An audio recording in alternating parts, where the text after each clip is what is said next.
Behavior.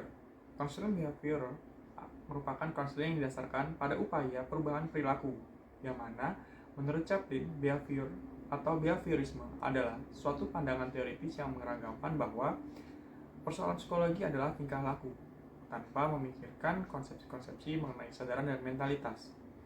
Sedangkan menurut Surya, konseling behavior adalah sebuah proses konseling atau bantuan yang diberikan oleh konselor pada klien dengan menggunakan pendekatan-pendekatan tingkah laku atau behavioral dalam hal memecahkan masalah-masalah yang dihadapi serta dalam penentuan arah kehidupan yang ingin dicapai oleh klien.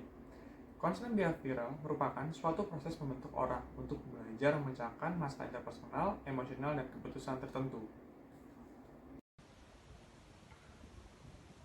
Tujuan konseling behavior.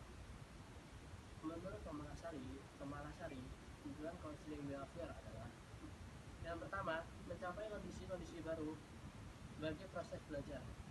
Yang kedua, membantu konseli membuang respon-respon yang lama yang merusak diri atau maladaptif dan mempelajari respon-respon yang baru yang lebih sehat dan sesuai objektif.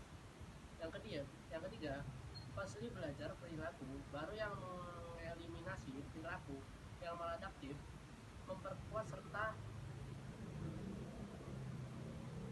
mempertahankan perilaku yang diinginkan.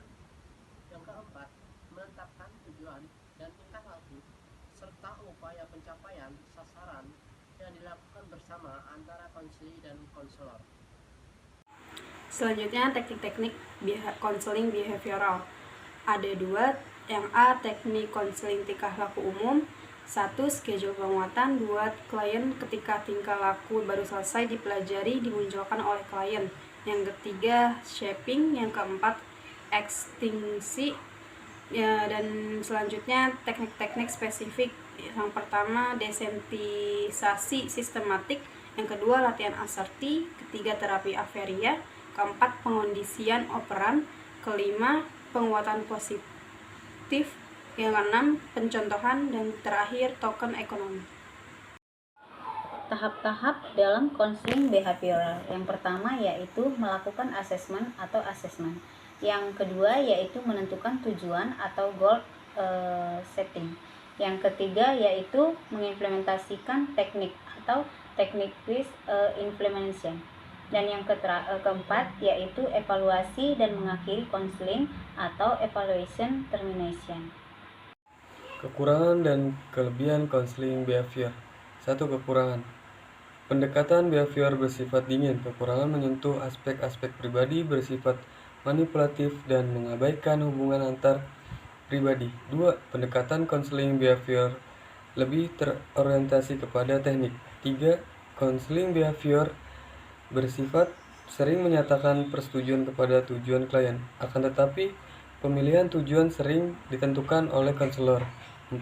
Meskipun konseling behavior menegaskan bahwa setiap klien adalah unik dan menuntut perlakuan yang unik dan spesifik, akan tetapi masalah sesuatu klien sering sama dengan klien lain dan oleh karena itu tidak menuntut suatu strategi konseling yang unik. Kelima, konstruksi belajar dikembangkan dan digunakan oleh konselor behavior tidak cukup komprehensif untuk menjelaskan belajar dan harus dipandang hanya sebagai suatu hipotesis yang harus diuji. Perubahan klien hanya berupa kelebihan konseling behavior. 1. Telah mengembangkan konseling sebagai ilmu karena mengundang penelitian dan menerapkan ilmu. Terima kasih. Sekian dari kelompok kami. Wassalamualaikum warahmatullahi wabarakatuh.